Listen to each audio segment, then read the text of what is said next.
Kakashari jong ki angot kinang besar jong High Court of Meghalaya. Kabakan tup yau Acting Chief Justice uba HS Tangkhiu, bat yau Justice ba W Dingdo akas kita ding kala sim besar biang ya kambukot duma PIL. Hak bedai baka jing ti BA New Doyong hak jala Meghalaya.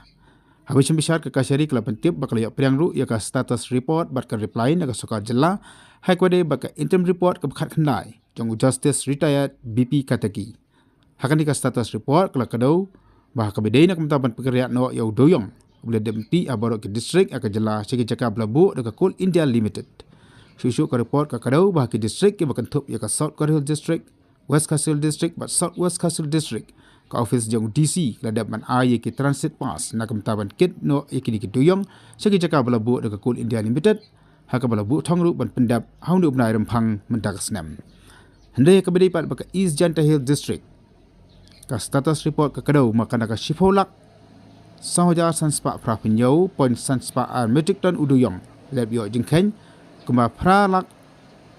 point sanspa metric ton ladaman aya ki transit pass bat lumno yo uduyong seki jaka belabu dekat Coal India Limited naga jaka ti doyong belum thup akisnam syaban khang ka jing ti doyong ka syari kalapan paru ya ka jing sokhya ka bede ka jing bom trek wana sim transit pass degi try nakamta belum thuk no yo doyong uran sakumba 2.1 lakh metric ton. Kakashari kal hukum ba dewan penwi ya kajing pemana bagi try kini simno eki transit pass nagi office jangi deputy commissioner balban lum thum bej eki jaka balabu de Coal India Limited balada kini trakim ko ngu kasukar ka dewan kurupno yo no doyong balban lilampat kat kum ki kendon jaka Coal India Limited apa sibenai bal ka pisa ka bami ka dewan lek saka platengka jaka sukar jela baru saka Meghalaya Environmental Protection and Restoration Fund MEPRF. Kasukar jala ka status report kala mentip ru saka kasari bakasokan kandang penkhre yiki kendon nak menta menti doyong kat kum kebut start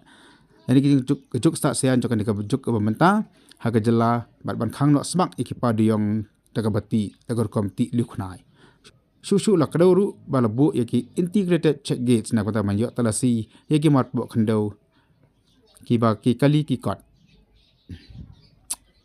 susu la kaduru balabu yaki integrated check gates na pada manjo talasi man pebnya yaki kali ke buket marpo khandau na kalian ke komiti u justice related BP kataki kala itiru yaka interim report ke arpo bak kasari kala patha yaka sukar jalaban pekre yaka status report syaban simbisar biang haka khasau tarik jom na leber mentak snam laban kena hangni badang au kindak si ke ladam na kalian sangat pertau la penmi yaka ke khobor ke bede ke jing tang ke jing ti doyong haka bawa ni kedu it mariang ula ajeng tip rengkat kidur wa ki video masaki yakan di bad hakan ka sin syam bisala yiru bo chief justice jong High Court haka oral remarks ka ba simna rong satya haka order la tharu yo muktiar rang ba jong ka jalla ni advocate general ban simkhia ya ka jingmi jong kan ka khobor ya ka jing iptang ka jing ti bi anyu doyong khamtap me ki benta jong ka East Janta Hills mana ka lang jo ur ula kolar ba sok baka sarkar kan simkhia ba ya kan di ka benta ba chief justice ul angru bala kan ni ka kamti doyong bian kan beteng nak kalian ke kasiri kan hukum ya udah peti ke masyarakat East Janta District Banwan Hajar Hakmat ke kasiri.